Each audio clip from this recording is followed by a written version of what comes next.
Good afternoon. Today on the PIO podcast, I would like to introduce Parth Shah. He's the CEO of Polymorphic. Parth, welcome to the show.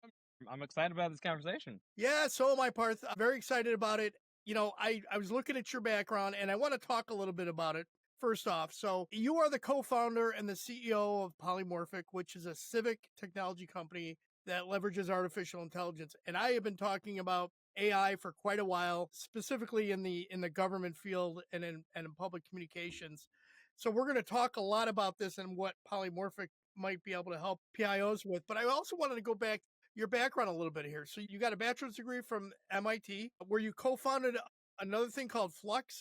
What was that about? Yeah, so while I was on campus, one thing that was really exciting is a lot of folks there were working on projects on the side, and usually as they were looking to graduate, they would start that maybe their senior year or as they were in graduate school doing their master's in engineering. And what's challenging is when you're a full-time student, it's really hard to be able to do kind of all the other pieces that are needed to make a startup run, right? All the operational work that goes into it. And so that was really the whole idea. Was it was kind of an accelerator is what we called it, but the real piece was a way to just help folks as they're trying to get stuff off the ground. Like if you need to do market research or create oftentimes getting the initial incorporation, we had folks at the BU Law Clinic we'd work with, so things like that. So it was a pretty exciting initiative, and a few really exciting companies pop up out of that. Awesome. So you besides starting your own company now, but you also worked at the deep learning software as a deep learning software engineer at NVIDIA, which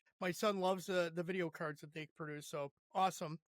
Yeah. But you also served as a research assistant at Stony Brook University Lab for computations or for computational neurodiagnostics. Holy cow. Yeah, that was well before I got into the world of engineering. But it was pretty fun experience. Basically, a lot of stuff around neuroscience and neurodiagnostics. As MRIs became more popular to do research and ways to collect information, the whole idea was, could we run interesting conversations and experiments around that? And so, yeah, spent some time there, and then obviously NVIDIA spent some time on their data platform team, which was pretty cool. And those were two, I think, really fascinating experiences in that world. Well, that's very cool. And I also saw that just this year you were named New York's Who's Who in emerging tech on the emerging tech list. So congratulations on that as well. Thank you. Yeah, that was a pleasant surprise. All right, so let's talk about Polymorphic. Let's talk about this. So what inspired you to create this, and how does it help public agencies improve their communications? Great question. So I'll actually start with, the previous experience before Polymorphic was kind of twofold. So I spent some time at a smaller company that was in this smart city space. And as part of that, I got a great chance to interact with some cities, including a lot of ones in the greater Boston area while I was living there. And the whole idea around smart cities was, can we use data and analytics to really build safer, more vibrant cities? Really exciting initiatives continue to this day. But as I spent time with a lot of the government there, what was really kind of immediately clear that the biggest challenge was around broad sense communications and customer service, right? That's the piece that a lot of folks who are not in the world of government don't really understand, which is government might be the most complicated customer service organization in the world, frankly. You take even the smallest city, and they're running 15 different departments, right? So when I've been at this conference this week, it's been great, but as people have mentioned, sometimes people ask us, how do we run it like a business? And what they're thinking is a small business, right? The local laundromat or something like that. But the city's got utilities and public works and planning and zoning, and they're completely different. They don't even have very similar operations, but the thing that ties it all together is customer service. What I had seen was how challenging it was to do customer service. So a lot of, and this is the part of our world that we're really focused on, the communications PIO side, and I'll get to that. But what I was seeing was 50% of the time front desk was spending was on repeat questions that were calls that people were making because they couldn't find content on the website. Another 25% of time was just status requests, right? I had called earlier and I just want to know where in the process I am now. And then you go on the inside, and a lot of even if certain stuff is digitized internally, a lot of it's very manual. And so I think about this idea a lot, and there's this really tweet and I don't spend a ton of time on Twitter, but there's this tweet that came out that said, "Hey, I want AI to do my laundry and dishes so I can do art and writing." And that really resonated with me because I think that was I was thinking from the government lens, which is if we're a customer service organization, right? Most cities, counties, state agencies, most time is being Hmm. spent on laundry and dishes right now. It's the laundry and dishes of customer service. And so where that leads to with Polymorphic is we do some really exciting stuff around AI. We call it an AI concierge, which is it's a chatbot for the website. We also have an AI search. We have it on the phone system, so it can answer calls in 28 different languages. Instead of the phone trees, it'll actually route to your department. So happy to kind of dive in more there. But we also have an email, SMS, so every way your residents can reach out to you and have questions. It acts as that concierge experience, has your website content, your codes. It's similar to like what people are used to with Chat GPT right now, except it's controlled content. So Hmm. it's only your content, and it's much easier to manage that way. So, Parth, are you still seeing so websites for government agencies are horrendous, and I used to manage one Yeah, when I was in a in and still working for government, and I'll right. tell you, trying to get information updated on there is like getting an act of God. At the same time, you want to try and give information to the public, but you can't get the accurate information in the system. So how does Polymorphic handle that? Are you guys getting access to all their systems and then it just finds it and then pulls it in? Yeah, I mean that's the big idea. We really want to make the process easy for a lot of communications and PIO departments because you're already updating the website, and if I have to upload every piece of content into also the AI, that's too difficult. So basically our approach is we'll automatically run through the website, the code, all those sources. What's neat though too is what we'll do with our a lot of our customers is they actually use the tool to do an audit of their content because it's so much easier to ask, hey, here are the common questions we get from constituents. So we had this funny story where a village in Wisconsin we work with, they were asking some of their common questions, and one of their questions was, who is the police chief? Right. And I came up with the old police chief, which was the police chief from 2 3 years ago, and the first instinct was, okay, maybe the AI is wrong. I don't know.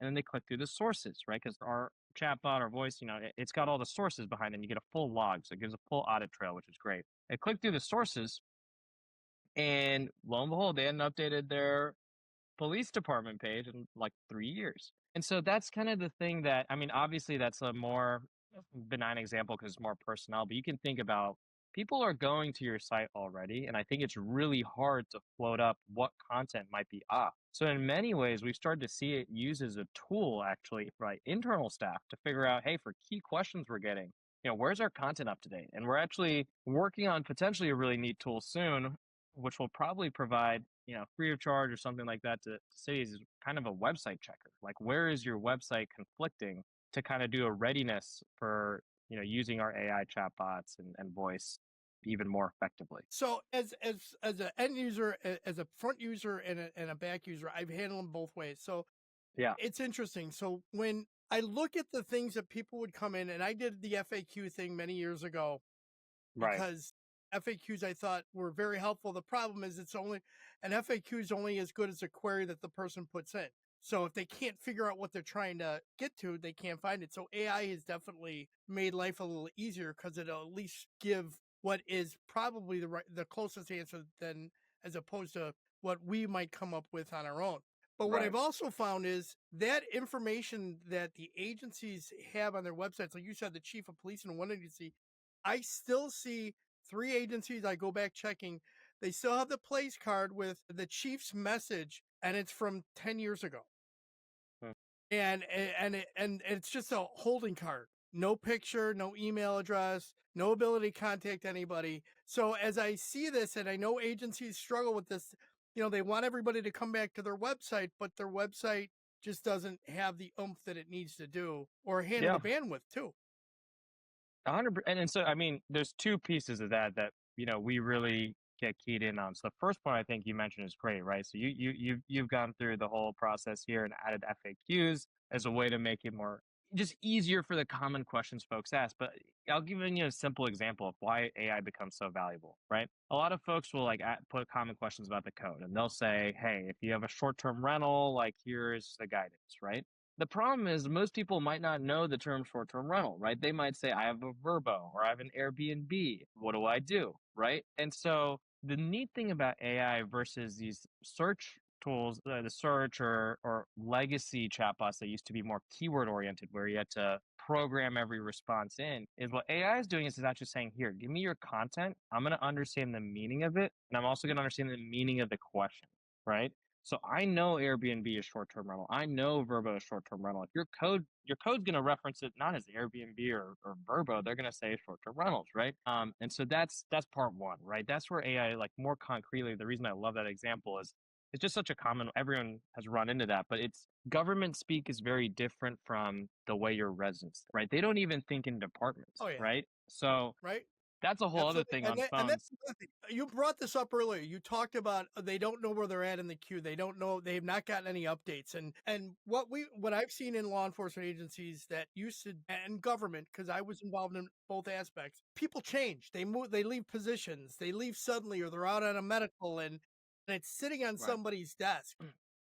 Where's my FOIA was the one that was the most important one for PIOs. And if a FOIA case got dropped, you could end up into some sanctions from the state's attorney's office or the district attorney's office because you failed to meet the burden of time limits. So let's talk about that. How does that help? Yeah, no, that's a great question. So that's the second side of our system, right? So we've got the AI concierge, and the AI concierge starts to funnel into what we call like our constituent relationship management, but it's really like a customer service platform, right? So you can submit stuff online, track it online, and give staff tools. So one of the counties in North Carolina we work with, this is the exact challenge. Public records request is the big use case their communications department has. All odds, that's a great point on one, the requirements, right? There's time limits by which you need to get back. Oftentimes, people just file the extension right away because they just know that it's going to be so long to get back when it's handled manually. But the other piece I'll even point out is the coordinating with other departments, right? So that was this is a larger county where they have 30 departments, right? So the public records request might come in through communications, but communications and the PIO need to coordinate with all these other different departments on depending on the request where to get the information from. And so that's actually non-trivial. How does that happen right now? Mostly email, right? You forward an email and there's no due date on emails, right? Conceptually, there's no due date on emails, but your FOIA request has a deadline. So what we have there, which is pretty great, it's an online submission, but there's also a way to build out those internal workflows on the back end. So this county, basically the communications office, someone asks, how do I do a public records request? The AI answers it, it points them to that online form they're using Polymorphic for. They fill it out, all the requests, and it goes to communications. The great thing is they have, if someone's out of the office, no problem because it's done at a department level. So it gets assigned to multiple folks with a due date. So it'll bump someone else. It can get escalated automatically. And then they'll say, okay, I need, public works, solid waste, and the sheriff on this one, right? And they can assign it to 3 different departments. It's all organized in an internal kind of case management view, right? So it's all organized in one place. They can keep track of, they can send emails from it too. So if they want to do emails, they can do that, but they can have tasks. So they can assign a task saying, Sheriff, I need these documents back. We have 20 days to fulfill it. You have 15 days to do that.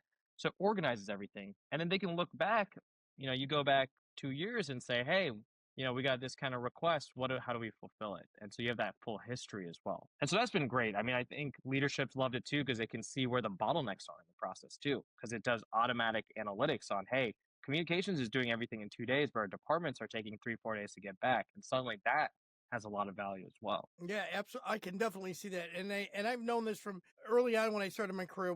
I handled FOIA. Everything was manually. Do an email. You sent an email, and you're waiting for the person to get back to you. Then you hope you get the record in time, and then how do you deliver the record? So I'm assuming Polymorphic helps get the record digitally to somebody as well. That's right. That's right. So you can submit it back digitally. If you want an email, you can do that as well. But we've got the full workflow online, so it can get them the status. They can download the documentation all there. So just makes that whole process seamless for public records requests, and it's a general workflow tool. So that's a neat thing, right? It's not just limited to public records requests, but a lot of folks use it that way, and then other departments are also using Polymorphic in human services and other places, and so it makes it easier too for those departments because they're familiar with Polymorphic software for other stuff they do. So it also makes them faster responding to those public records requests that are coming in from communication. Right. All right, so I'm gonna geek out on a different level here for you, Parth. Roads are big things for people. Roads and maintenance and things like that. And Yep. they'll driving down the road one day, and all of a sudden they've got a truck out there, and they're digging up the road because a water main broke. And and it happens. There's one road I know where about every couple weeks a water main breaks, and it just keeps moving down the road. And I'm thinking, at some point, is somebody going to say we need to replace that whole pipe all the way down instead of keep Right. doing the sectioning and paying the overtime? So I would Yeah. assume Polymorphic could also work within a department like their public works department and Hmm. track how old a sewer pipe is and when it's expected to fail, the expectation time of a failure. So that piece is probably more on the asset management side. But what we do on that side, which is pretty neat, is let's say you want to report an issue like that, or they want to track the process by which they fix it, right? So for public works, potholes, broken pipes, street lights, street signs down, street lights not working. Those are all common use cases where, hey, I see it. How do I report it? And so people can do that in Polymorphic. What's neat about the water main break, which is actually funny, and this is a tool communications folks love, because I remember at the behind the scenes, we're for staff, we're a CRM. For the public, we're an AI concierge online submission, right? Behind the scenes, because we're starting to also collect with every interaction, hey, someone submitted this is a request. The water main break is a funny example because communicating that normally is difficult, right? Because it's a geographic fence I want to communicate it, right? Not everyone needs to know about the water main break. It's just the piece of the street that's affected. And so what's neat is as you start to build up that CRM contact book, we have this feature where you can actually draw a map and it'll pull down the contacts and you can send a mass email to them saying, hey, the water main broke, we're working on fixing it, without having to send an email to everyone, and while also being able to respond to that with a mass communication. That's definitely a nice feature to have that ability. And I would think that in a crisis communication respect, that would be valuable as well for public safety, law enforcement, fire department, EMS. Absolutely. All right, Parth, let's talk about data, AI, and public messaging. Misinformation is a big issue for PIOs, and Yes. getting to it to try and dispel it quickly is really important, especially on social media. Can Polymorphic help agencies detect and counter it in any way? Does it have a tool for that? So we don't have a tool on like the detect side necessarily. I mean, that's a good idea. Might be something that we could help out with. We might need to think about that. So I'll go back to my engineering team with that. But one thing that is great is we talked about kind of the AI concierge piece, right? And I mentioned there's a chatbot on the website, on the phone system. Social media is another big way folks reach out. And one thing that we do is because we're open API, we can integrate into the social media piece there. So if people are sending, messages to your page or, you know, DMs to your Twitter about, hey, I saw this, is this real or whatever? You can leverage that AI, which is on that controlled content, right? And it can provide that first response. So that's something that we're very excited about. I think misinformation is a huge challenge for communications departments. There's going to be many pieces of that. I'll give another example that's not on the social media side, but you see all these Google search is rolling out that AI assist, right? And we work with a surrogate court in New Jersey, and they're saying, well, the Google answer on like how I probate a will is wrong. And I said, why is that? And they said, well, they're pulling from sources that are not just the government source. Like it depends, right? In different counties, the rules are different. In different Mm. states, the rules are different. So that's a challenge from a misinformation standpoint. So that's what motivated them to do the chatbot, the AI search, because they're like, this is our branded controlled content AI answer. Okay. That's understandable. So, Parth, agencies often struggle with accessibility and language barriers. How does Polymorphic? I know you said something about language it can respond back. How does it communicate across the different languages and of course accessibility issues as well? So those are two parts because they're very related. I think there's like different elements to both. So the language piece, we support 75 different languages. We're adding more every day on the chatbot. It's been incredible. Like I've seen folks have our customers have told us they had full conversations with languages that previously they didn't have anyone on staff who could actually speak those. So like there's a county we work with where they have most staff knows English and some folks know Spanish. They have a huge Bengali population, right?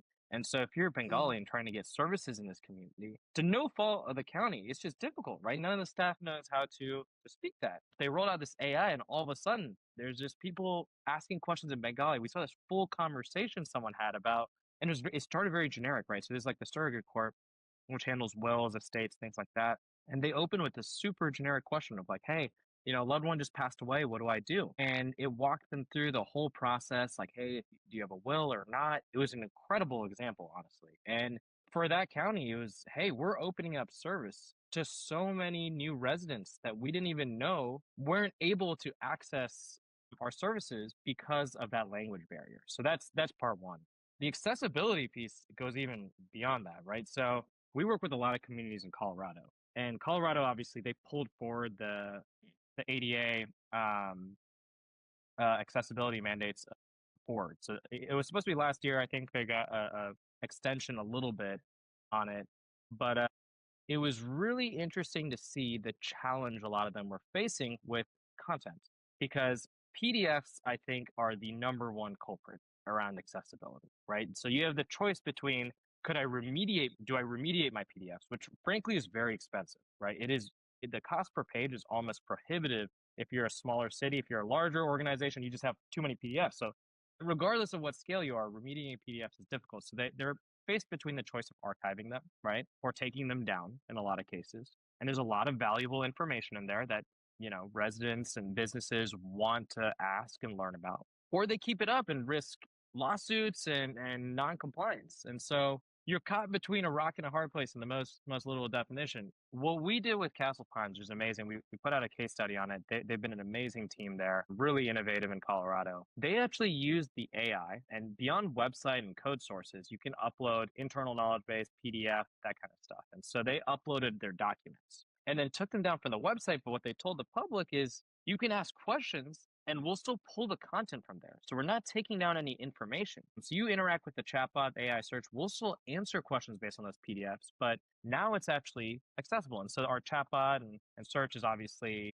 WCAG level AA compliant. And so that was a great example of actually, we hadn't even thought about that. We work with PDFs because that's just another big content piece that the chatbots and search and AI voice systems need to pull from.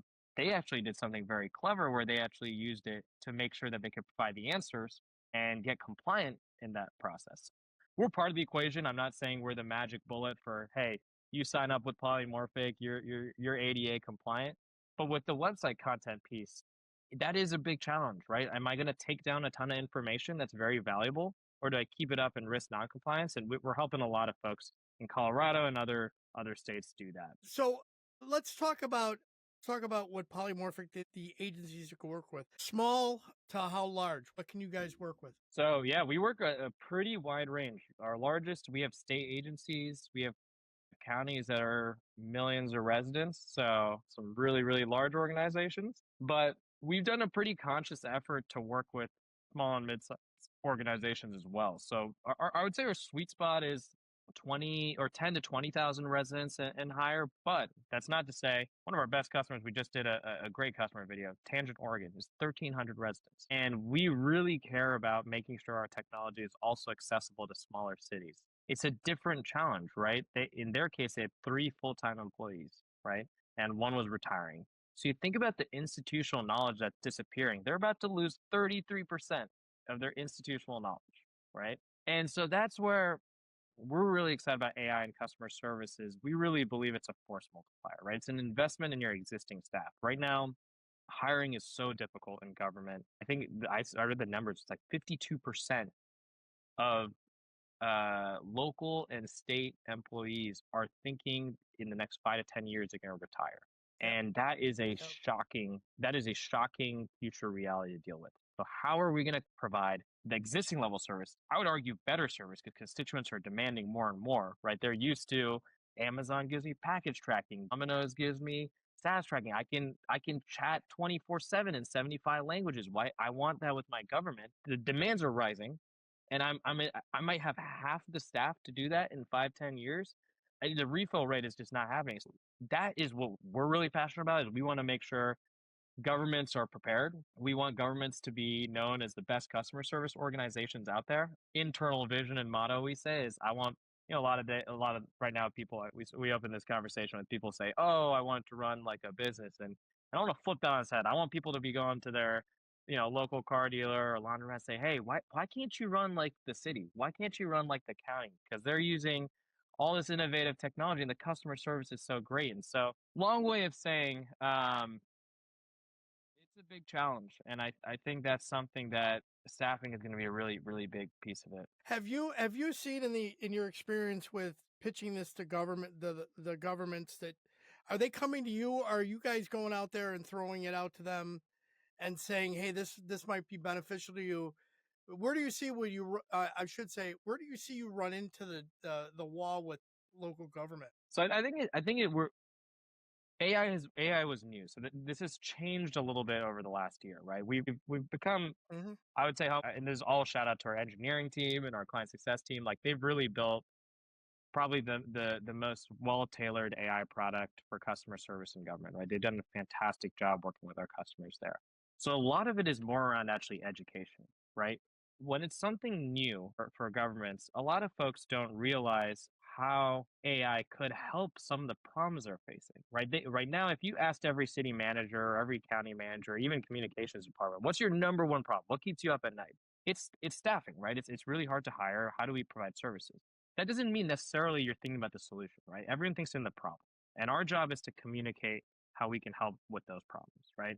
Staffing shortages, department silos, resident frustration, increase in expectations of customer service and that demand coming from the population.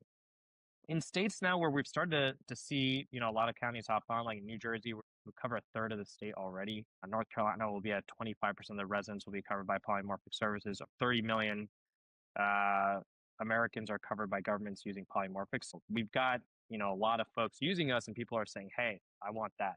But that's a big part of it, right? Is us getting the message out. I think where we run into resistance a lot of times is folks, they sometimes think of AI as a replacement, or they think of AI as in this idea of like, oh, it's not a person, right? And I kind of challenge folks to think about it differently, actually, which is that example I mentioned earlier with the multi-language. That's a new outcome and a new constituency they're able to serve. It's not about replacing, it's about value add, right? When we talked about the AI, I want to do the laundry and dishes. I think that people realize this, especially city managers I've talked to. Take front desk roles. The turnover is usually in a year. The folks are handling the phone calls, right? Either they get promoted or they get frustrated. And I think we had to ask ourselves, hey, if you're answering the same questions over and over again, is that a fun and exciting job that we are doing in government? No, it's not. And so I think we need to think about the employee experience, right? The staff experience. If we are having a hard time hiring, we're having a hard time retaining people. Government's got an amazing mission, right? I think right now younger folks too are really excited about mission, right? That's something that matters to them. Local government, state government's probably the most impactful organization in our lives. I would argue that. Okay. But the experience internally doesn't match up. If I'm spending all my time answering repeat questions on the phone, if I'm spending time on the pen and paper, we're taking stuff on email and trying to forward these 50 email long forwarding chains to fulfill a public records request. So but that's our job, right? It's the education piece. But I think that's where we see some resistance, right? Where folks are just they don't know, right? They hear AI as a buzzword. They're like, "What does it mean for my government? What can I do there?" And so that's the gap that we're trying to bridge. And I know it's tough, and I've seen this just in the public sector, public information officers, with the use of AI, not realizing there's benefits to it. And again, it's about 50-50 right now. Some people are like, no, I don't want to use it. I don't think it's not of value to me. And the reality of it is there is value in it if you open your mind up and think about what it can help you do. Because for me, as a PIO, I want to be able to do as many things as I possibly can. And without that ability, without having ChatGPT to help me solve some minor tasks or solve problems or give me direction when I'm looking for like an angle on a story and I'm trying to make sure I covered all the bases, but I'm not sure. And I ask AI to analyze it and they say, oh, yeah, you missed this and this. That just saved me like a week of trying to figure it out, if not more. And I think AI, one of the things that government needs to realize is AI is there, makes everything faster. It makes everything more efficient. And it lets So you focus on the piece. Yeah. Go ahead. Sorry. go, yeah, go ahead. Go ahead. Go ahead. No, you go ahead. Go ahead. Yeah, 100%.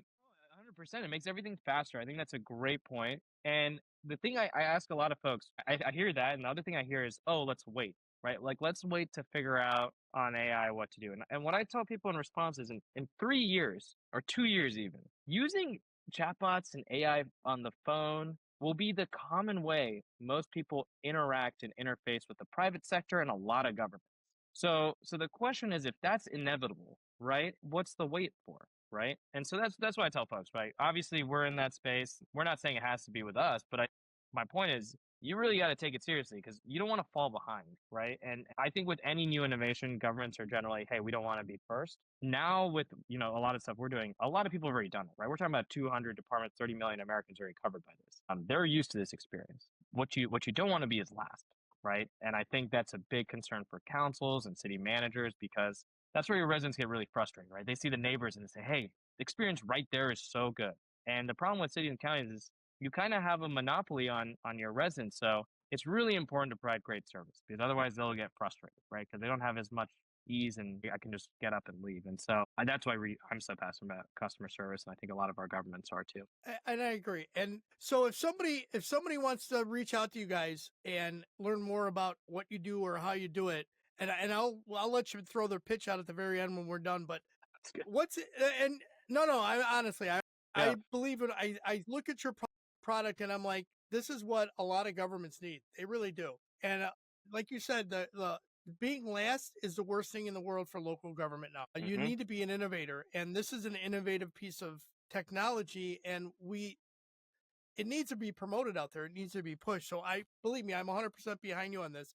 But if somebody wants to reach out and connect with somebody at Polymorphic, what do they got to do? Well, it's super easy. So the website's a great place to go. It's POLIMORPHIC.com. You go there, there's a button at the top, big blue button, request a demo, right? And we'll ask for what region you're in. What's great is we got an amazing team covering kind of the different regions. So they got experience with your neighbors, folks who've had similar challenges. So we talked about like Castle Pines in Colorado.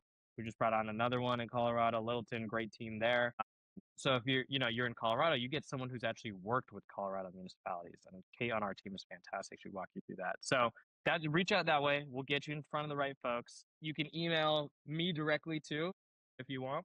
If you just want to talk AI, and I'm always happy to. I really like to make myself accessible. So my email is just my first name, Parth, PARTH at polymorphic.com. Those are the two best ways to reach out. We're on LinkedIn, but I think the website's a great place. If it's just, hey, I I'll want to add learn those more into about AI. Yeah, yeah.